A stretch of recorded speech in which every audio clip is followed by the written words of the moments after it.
Hey guys what's up, कैसे हैं आप सब लोग। आप देख रहे हैं स्टडी विद आशीष। मेरा नाम है आशीष सचदेव और इस वीडियो लेक्चर सीरीज में हम लोग डिस्कस कर रहे हैं कंपनीज एक्ट 2013। इससे पहले के वीडियोस में भी हमने बहुत सारे कंपनी के फीचर्स डिस्कस किए हैं और आज इस वीडियो में भी हम एक कंपनी का फीचर यहाँ पे डिस्कस करने वाले हैं।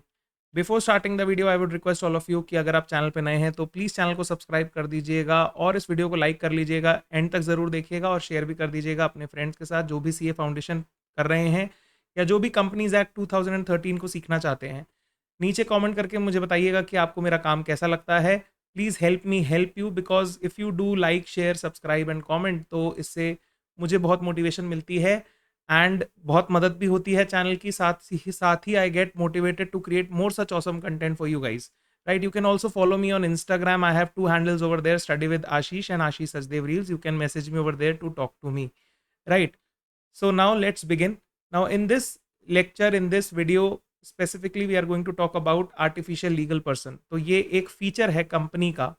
एक कंपनी जो है सर वो एक आर्टिफिशियल लीगल पर्सन की तरह वहाँ पे काम करती है, वहाँ पे एग्जिस्ट करती है। आइए इसको हम समझते हैं। मैं अपने सभी वीडियोस में पहले भी बता चुका हूँ कि हम जो ये कंटेंट पढ़ रहे हैं वो सीए फाउंडेशन के आईसीआई के मॉड्यूल में से पढ़ रहे हैं। So let's begin. So here is the module portion. Artificial legal person. A company is an artificial person as it is created by the process by a process other than natural birth. Sir, क्या company का जन्म होता है? नहीं sir, company बनाई जाती है by the process of law. ठीक है, जो लॉ के तहत हमें प्रोसेस दिया हुआ है कंपनीज एक्ट 2013 ने, उसके हिसाब से कंपनी को इनकॉर्पोरेट किया जाता है। क्या किया जाता है? इनकॉर्पोरेट किया जाता है। जैसे आप सबका डेट ऑफ बर्थ होता है वैसे ही कंपनी का डेट ऑफ इनकॉर्पोरेशन होता है। जैसे उस दिन आप अपना जन्मदिन मनाते हैं, अपना हैप्पी बर्थडे सेलिब्रेट करते हैं, कंपनी जो है वो अपना हैप्पी बर्थडे जो है वो डेट ऑफ इनकॉर्पोरेशन वाले दिन सेलिब्रेट करती है। So it is a creation of law, it is created by a process other than natural birth. Sir आइए, it is legal or judicial as it is created by law के process के तहत उसे बनाया गया है, इसलिए हम कहते हैं ये प्रोसेस जो है लीगल है या जुडिशियल है। as it is created by law, it is a person since it is clothed with all the rights of an individual. Sir, आपने इसे आर्टिफिशियल, जुडिशियल या लीगल पर्सन क्यों कहा? ठीक है, जिस तरीके से एक इंडिविजुअल के राइट्स होते हैं, इंडिविजुअल बिजनेस कर सकता है, इंडिविजुअल अपना खाता खोल सकता है बैंक में, इंडिविजुअल कॉन्ट्रैक्ट कर सकता है जाकर के मार्केट में, उसी तरीके से एक कंपनी के भी वहां पे राइट होते हैं। कंपनी भी जो है बिजनेस कर सकती है, कंपनी भी जो है अपना खाता खोल सकती है। सर ये आर्टिफिशियल क्यों है? क्योंकि ये इंसानों की तरह चल नहीं सकती, दिख नहीं सकती, बोल नहीं सकती, जो भी पर्सनल एक्ट्स हैं वो नहीं कर सकती, लेकिन जो राइट्स हैं इसके वो इंडिविजुअल की तरह हैं। और क्योंकि ये एक लॉ के प्रोसेस के थ्रू बनी है, लीगल प्रोसेस के थ्रू बनी है, इसीलिए इसे वहां पे कह दिया आर्टिफिशियल लीगल पर्सन। ठीक है, ये मैंने आपको थोड़ा सा ब्रीफ में यहां पे समझाने की कोशिश करी है। आइए अब आगे पढ़ते हैं। Further, the company being a separate legal entity, ये हम ऑलरेडी समझ चुके हैं। कंपनी जुदा है, शेयर होल्डर अलग है, कंपनी अलग है, कंपनी की एंटिटी एंटायरली डिफरेंट है उसके मेंबर से, उसके शेयर होल्डर से। इट कैन ओन प्रॉपर्टी, वो अपनी उसकी प्रॉपर्टी खरीद सकती है, have banking account, raise loan, incur liabilities and enter into contracts.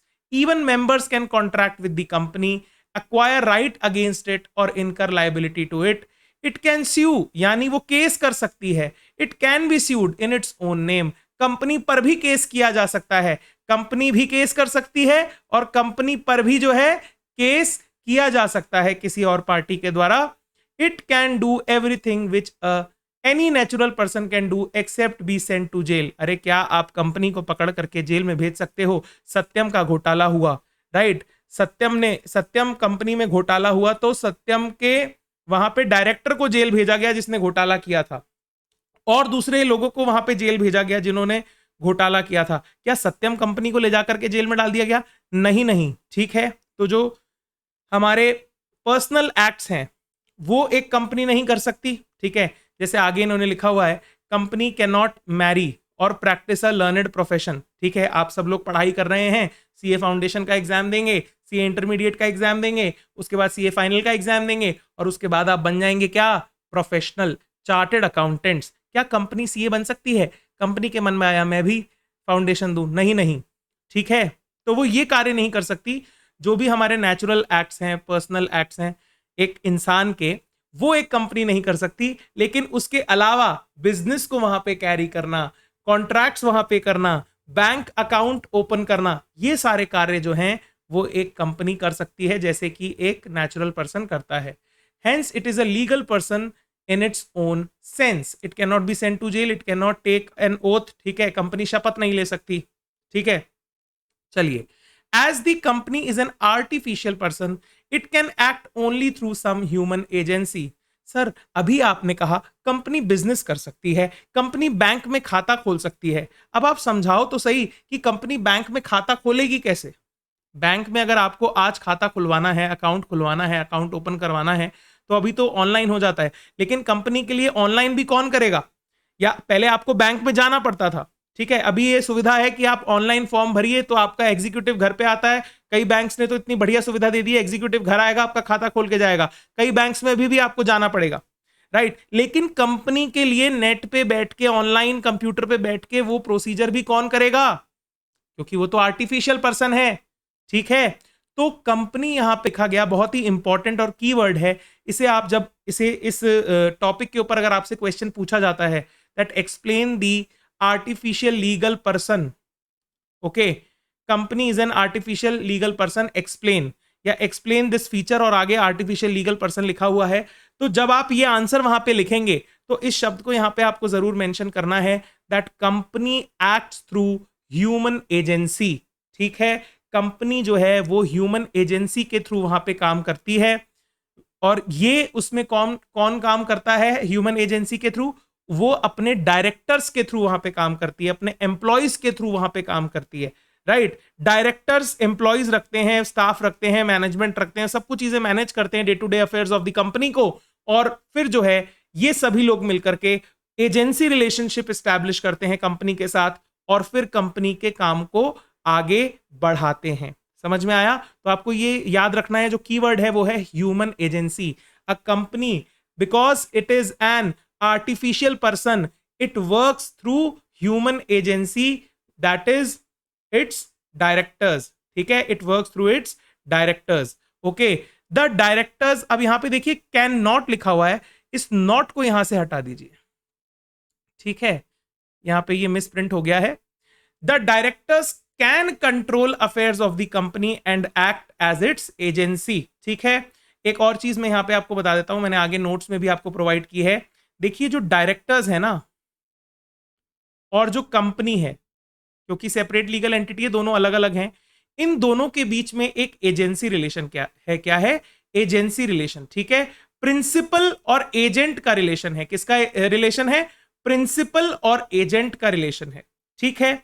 और ये जो एजेंसी रिलेशनशिप है ये ट्रस्ट के ऊपर टिका हुआ है। किसके ऊपर टिका हुआ है? ट्रस्ट एंड गुड फेथ के ऊपर। ट्रस्ट एंड गुड फेथ के ऊपर ये जो रिलेशनशिप है ये टिका हुआ है, ठीक है। इस संसार में कोई भी रिलेशनशिप हो वो गुड फेथ और ट्रस्ट पर ही टिका रहता है, ठीक है। और यहां पे कंपनी और उसके डायरेक्टर के बीच में भी जो रिश्ता है वो क्या कहलाता है? एजेंसी रिलेशनशिप कहलाता है। ये रिश्ता क्या कहलाता है सर? एजेंसी रिलेशनशिप है, ह्यूमन एजेंसी है, और ये ट्रस्ट और गुड फेथ पे टिका हुआ रिश्ता है, और इसे हम कहते हैं there is a fiduciary relationship, okay. इसे हम थोड़ी लीगल भाषा में अगर मैं बताऊं आपको, it is a fiduciary relationship between the director and the company. आगे मैंने नोट्स में इस चीज को मेंशन किया है, तो आपको चिंता करने की कोई जरूरत नहीं है, वहां से आप नोट्स को देख सकते हैं, right. So there is a fiduciary relationship, that is a relationship that is based on trust and good faith between the directors and the company, okay। directors conduct the day to day affairs of the company, okay। समझ में आता है sir and ma'am? but they are not the agents of the members of the company। Sir वो company के agent हैं, वो company के मेंबरान के या कंपनी के शेयर होल्डरों के एजेंट नहीं है वहां पे, ठीक है। हालांकि वहां पे भी एक रिलेशनशिप होता है, क्योंकि वो गुड फेथ में तो उनके लिए भी एक्ट करेंगे ना. At the end of the day the acts of the company should protect the rights, ठीक है, of the share holders, should be the investor interest should be protected. ठीक है, तो जब कंपनी काम करेगी तो जो उसके ओनर्स हैं यानी उसके शेयर होल्डर्स हैं उनके राइट्स को वहां पे प्रोटेक्शन मिलना चाहिए, जो उसके इन्वेस्टर्स हैं उनके राइट्स को वहां पे प्रोटेक्शन मिलना चाहिए, क्रेडिटर्स के राइट्स को प्रोटेक्शन मिलना चाहिए. So the directors have to act in good faith, लेकिन वो मेंबर्स के एजेंट नहीं है. आपको समझना होगा, मेंबर के हिसाब से काम नहीं करेंगे, वो अपने स्वयं के विवेक से वहां पे काम करेंगे, लेकिन वो ऐसा काम करेंगे जिससे मेंबर को या शेयर होल्डर को कंपनी के नुकसान नहीं होगा. ठीक है, तो यहां पे ये बात समझने की है कि ये जो डायरेक्टर्स हैं ये कंपनी के एजेंट हैं, ये कंपनी के शेयर होल्डर या कंपनी के मेंबर्स के वहां पे एजेंट नहीं है. मैंने कुछ एडिशनल बातें यहां पे आपको बोली हैं. अगर आपको वो चीजें कुछ समझ में नहीं आती तो आप एक काम कर सकते हैं, वीडियो में पीछे जाकर के वापस से सुन सकते हैं आराम से.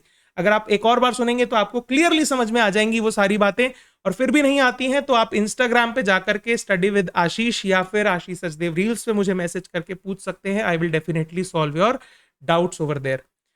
राइट, तो एजेंट्स हैं वो किसके, कंपनी के. कौन, डायरेक्टर्स. वो मेंबर्स के एजेंट नहीं है. यहां पे ये चीज यहां पे इन्होंने क्लैरिफाई हमें कर दी है.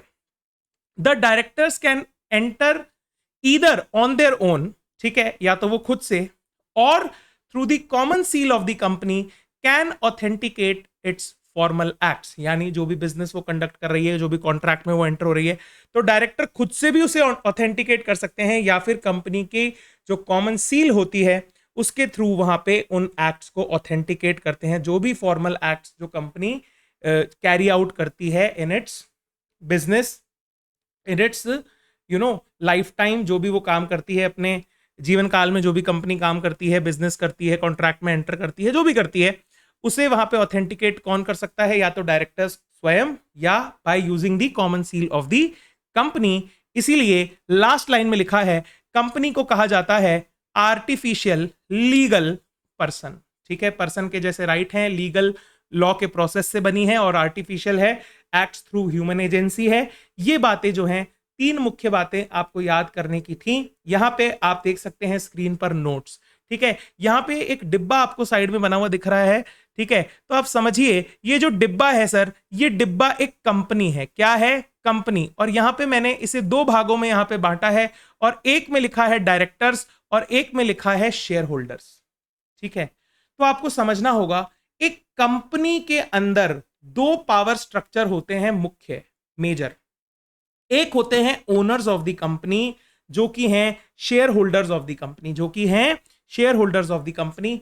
और दूसरे होते हैं डायरेक्टर्स ऑफ द कंपनी, जो कि day to day affairs of the company को वहां पे कंडक्ट करते हैं, कैरी करते हैं. क्या आपको बात समझ में आती है?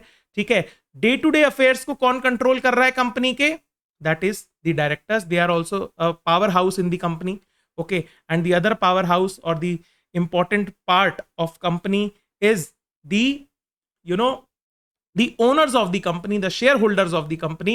So if you are asked any time that in a company what are the major source of power या authority, तो यहाँ पे दो ही मेजर पावर सेंटर्स हैं.